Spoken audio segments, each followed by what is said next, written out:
Oh. Okay. Well, welcome to the Wrestling Pod. I'm your host, Carlito Santiago, and today we're here to talk about what went down at Clash in Italy. Yes, at Clash in Italy. If you guys could do me a favor and please hit that subscribe button, drop a like, comment down below, and turn on those post notifications. That would be much appreciated. We're going to jump right into the Clash in Italy. What went down? I have a couple of things to talk about on this too. So let's start with the opening contest: Gunther and Cody Rhodes for the undisputed WWE Championship. The top prize in the industry was at stakes in Sunday's opening match, as Gunther sought to do the one thing he has proved incapable of so far in his career: defeat the American Nightmare. The action was back and forth early, with each man trading blows, and neither being able to gain a sustained advantage. Now, at one point, the champion delivered a pedigree to no avail. The challenger answered moments later with a powerbomb that also failed to net him the win. Gunther kicked out of the Crossroads as commentator Michael Cole questioned whether it was too early for the American Nightmare to pull out his signature move. Rhodes followed with a Cody Cutter attempt, but Gunther caught him with a sleeper, which the champion countered into a roll-up for two. The Ling General reapplied the sleeper, rolled out, and put his full body weight on top of Rhodes. But the babyface showed grit and determination in fighting out of it. However, the resilient heel reapplied the hold, forcing the champion to look to the ropes for sanctuary and, of course, a mandated break. An exchange of chops, then clotheslines, a Cody Cutter, and one Crossroads later earned the champion the victory, despite a controversial ending that, of course, saw the official miss Gunther's foot under the ropes. Now, I will have to say, I want to read this bit right here highlighted. This felt like a rushed greatest hits version of some of the excellent in-ring content you have seen out of Rhodes and Gunther in their previous matches together. The finish was not executed spectacularly either. It left fans confused and booing loudly at the outcome. Still, even a lesser Rhodes-Gunther match is still very good and had the fans in the arena red hot and invested in from the beginning. So I really want to talk about the ending because a lot of people were probably assuming, like, okay, what the hell happened? Can you break it down? Can you explain it? Sure. I want you guys to realize that the under-the-rope tactic does not usually become a big, phenomenal thing. It has happened before, and it's been a rule, like putting your foot on the rope. If your foot is underneath the rope, it is supposed to be counted for a break, right? Like whether it's a submission or if it's a pinfall. Now, we don't really take the, foot under the rope seriously. And the reason we don't, because most people have done it. I could show you, or I can't really show you at this moment, but there have been times where superstars have put their foot under the ropes and the referees have not called it a break. Right? What Gunther was trying to do was put his foot on the rope. He just did not succeed. He has his foot under the rope. It was supposed to be above the rope. So there's no blaming Gunther in this at all because he's a great performer, and I know that it's the ring awareness. I think Gunther has lost a little bit of ring awareness. I think that's what it is. I'm glad that Bleacher Report graded it a B because I was going to nick the grading if it got a B+. I was going to nick it to a B-. I think a B grading is fair considering that Rhodes and Gunther was pretty good. There was a lot of pro Gunther because, of course, they're in international territory. But as for this match, there's nothing, wrong with it. I think how they started was perfect. It's just the ending felt a little bit wonky. And there's time for improvement on both ends, and I hope to see Gunther recover from this. Hopefully a match with Rhodes again at Night of Champions would be great to finally, kind of like, okay, Gunther, he remembered, he learned from his mistake the last time. So I just don't know. I feel like the build-up to this that made Gunther feel like a heel, a dominant heel for that matter, than just an opponent for Rhodes to hit across Rhodes and beat. Like one Crossroads, that's it. Cody Cutter and then across Rhodes, and that's it? That puts Gunther away? I'm sorry. No, I don't think so. we move on to our Women's World Championship. Of course, Rhea Ripley versus Jade Cargill. The first of two WrestleMania 42 rematches pit the WWE Women's Champion Rhea Ripley up against Jade Cargill. The challenger controlled early, preventing Ripley from building momentum by taking her down with a fallaway slam at ringside to the chorus of boos. Cargill leaned into her strength advantage, clubbing Mommy with forearms to the chest and then whipping her hard into the corner. Cargill maintained control, grounding Ripley and working a headlock. When the champion fought back to her feet, the Storm forced her back to the mat. A missed elbow drop and a failed charge into the corner allowed the Eradicator to mount her comeback.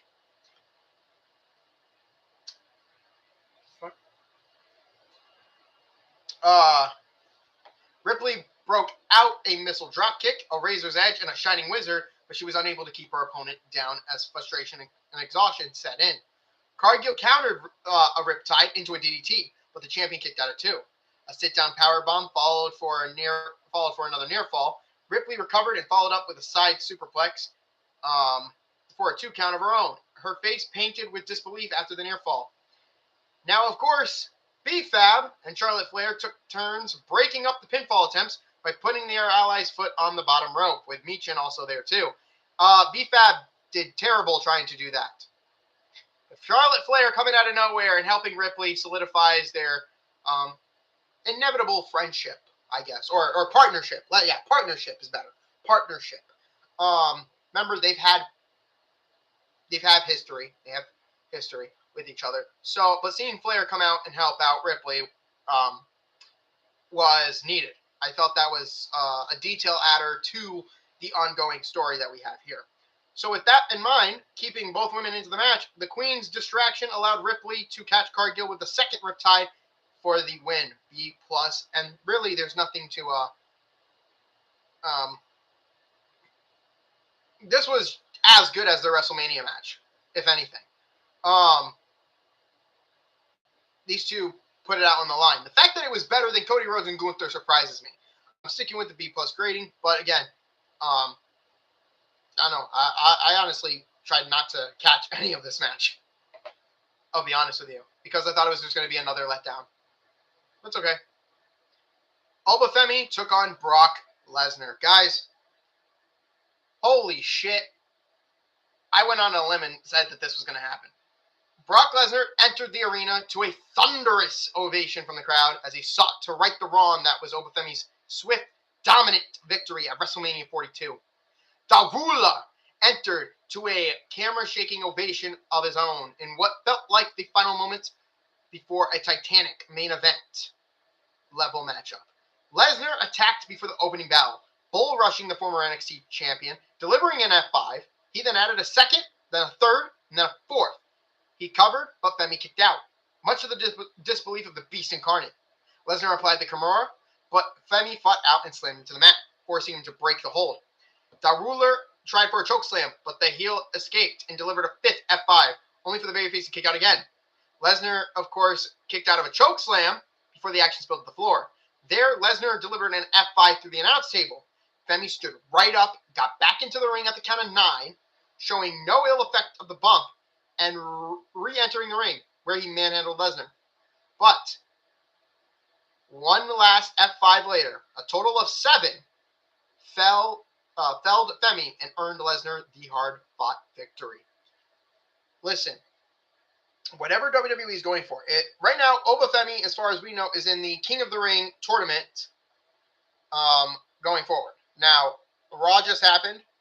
I'm going to let Raw sink in. I'm going to try to catch it tomorrow or maybe later today. But I hope that this is not it. I hope this is not over. I hope they do one more match together. Maybe at Night of Champions or at SummerSlam for Lesnar's final appearance, maybe. Like Oba and Brock Part 3 at SummerSlam would be nice, simply because this is Lesnar's hometown in Minnesota, and this gives Lesnar a good chance to fucking lose in Minnesota, have his retirement match with Femi or Gunther, whoever WWE decides. But it would be great for Lesnar to retire, losing a match, passing the torch on to Femi, or even, getting his career taken by Gunther. Graded a B, but again, this was great. And Again, now it forces us to a one-on-one. Now we need to have a tiebreaker. Now we got the tiebreaker. We got to have one more match. The Women's Intercontinental Championship match was up next. Sol Ruca versus Becky Lynch. And a rematch from Saturday Night Main Event encounter, which of course ended in controversy. Becky Lynch defended the Women's IC Championship against Sol Ruca with referee Jessica Carr again assigned to the contest. Sol Ruca utilized her athleticism and creative offense arsenal to keep the big-time Bex off guard early. Lynch turned the tides, though. She worked over her opponent using her own momentum as the fight spilled to the arena floor. Back in the ring, the competitors threw uppercuts. Ruca leaned on her speed to quicken the pace and put Lynch on the defensive. A missile drop kick sent the champion across the ring, and a running knee earned the challenger a near fall. Ruca tried for a soul snatcher, but the man caught her in the disarmer, which the babyface countered out of, and into the STF. Counters and reversals continued until Carr was forced to jump out of the ring to avoid a collision. The inevitable confrontation with Lynch followed, allowing Ruca to fight her way back in the match. Ruca delivered an X Factor from the top rope, which looked pretty fucking good, but the champion kicked out at 2. Lynch cut off her momentum, shoving Carr into the ropes, which caused the challenger to lose her balance. It did not matter as the babyface blocked a DDT by getting her hands up and rocking Lynch with a super kick. Late in the match, Lynch sought the second manhandle slam of the match, but Ruca escaped, delivering a soul snatcher to capture and win her first title on the main roster in a big upset. Man, did I get this wrong. But I'm excited because now we can do more with Becky Lynch. We can put her in the world title picture. We can finally move her away from this mid-card shit. So B+, and fucking yeah. Let's go. Thank God she lost. Becky fucking sucks. Hate Becky, man. I don't like Becky at all. Just don't. B+. We get to our main event. The tribal combat for the World Heavyweight Championship. Roman Reigns defends the title against Jacob Fatu. No disqualifications. No countouts. Victory would only be obtained by pinfall or submission. Those were the stipulations facing Roman Reigns and Jacob Fatu as they battled in Sunday's main event. Tribal combat for the World Heavyweight Championship. It didn't take long for the action to spill out to the ring like he usually does. It spills outside of the ring, out into the fucking parking lot, and out into the crowd. Can't keep shit in the ring, can we? Also, this match, actually, Cody Rhodes and Gunther's match, and probably every other match was sponsored by none other than Scary Movie 6. Yes, I will be going to see Scary Movie 6 on Saturday, because I know it's going to be a big, massive crowd on Friday. You got to think about it. Masters of the Universe coming out that day, too. So, shit. Anyway, back to some wrestling, though. The Samoan Werewolf fired up following an ineffective kick to the head by the OTC and built momentum. An ill-fated pop-up, though, resulted in Reigns catching him with a Superman punch for a 2 count. A second halted another Fatu offense as the action returned to the floor. Reigns pulled out a toolbox out from underneath the ring and repeatedly bashed his opponent's right hand as Jacob was trying to, of course, go for the Tongan Death Grip, which he did lock it in at one point and then locked it in again. This is a thing that I liked. I did like this because Reigns is now neutralizing that Tongan Death Grip, which, if you remember with Roman's old matches, like whatever somebody tried to do, Reigns would try to put an end to it before it even happened. You know? So this is something that Reigns is trying to do here in that sense. When the challenger attempted to drive the champion through the guardrail, Reigns caught him with a Superman punch, then followed a spear through a different guardrail and knocked out 2 damn security guards who weren't even ready for it. My God, they have a fucking family, man!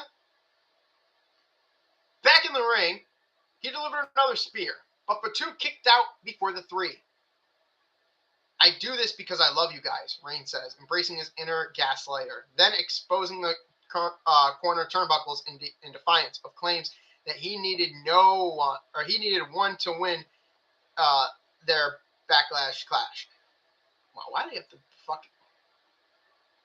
Fatu capitalized on his cousin's hubris and delivered a spear of his own for a near fall, which did not look good. It looked like one of Bobby Lashley's old spears.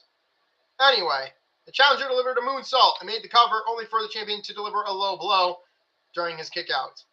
Allah, the tribal chief of years gone by.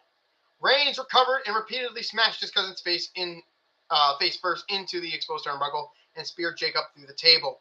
One final spear later earned the OTC the win. After the match, as Reigns, the Usos, and Fatu exited the ring, Solo, Tala Tonga, and Tama Tonga appeared in the crowd as interested onlookers, a part of this whole family affair bullshit. Wow, I like this. I love this match. I think this match was really fucking great. They tore it up. And now everything that's going on with this whole little story here, now we have to have Jacob Fatu acknowledge Roman Reigns as the tribal chief. So, overall, how did this show do? Well, I guess you can grade it a B+. It stood out amongst a great performance. Let's talk about it. The show was a strong effort from WWE with a very good to great matchups up and down the card, even if some of the booking decisions left something to be desired. Rhodes and Gunther's finish landed with a thud, and a large portion of the fans justifiably upset that Lesnar defeated Femi. I don't think that's something to be upset about. Anyway, overall though, the show was a fun watch that set up rematches in some cases and propelled others into new and fresh chapters. There were still too many commercials and dead time, but that is the nature of the beast with WWE PLEs in 2026. And along with that, there is too much, and I mean too much, fucking time when it comes to commercials. Like, WWE knows about the damn commercial things, and they're refusing to fix it. They know about it and refuse to fix it. Why? Who the fuck knows? Who the fuck knows? Triple H knows about it because O'Shea Jackson has mentioned it to him and to his wife. They all know about it. And they're just like, yeah, you're just going to have to deal with it. Shows you who really cares, huh? But I want to also, I forgot, they didn't even mention this during Brock and Oba's fucking thing, which I think was bullshit. Let's mention this now. Paul Heyman was the MVP here. If you guys can see, Paul Heyman came out and he gave Italy his best fucking he gave his best New York Italy persona yet when introducing fucking Brock Lesnar. That was perfect, man. I loved it. I love that Heyman was able to do this here and finally came out with Brock, you know. So, yeah. What did you guys think of Clash in Italy? Please let me know in the comments down below. Again, don't forget to hit the subscribe button. Don't forget to drop a like. And don't forget to turn on those post notifications so you never miss a stream. I will be back tomorrow to give you what went down on Monday Night Raw. And I will be back Saturday before we head out to go see the scary movie. Maybe I might push it back a bit. But I will see you guys tomorrow and Saturday. Peace.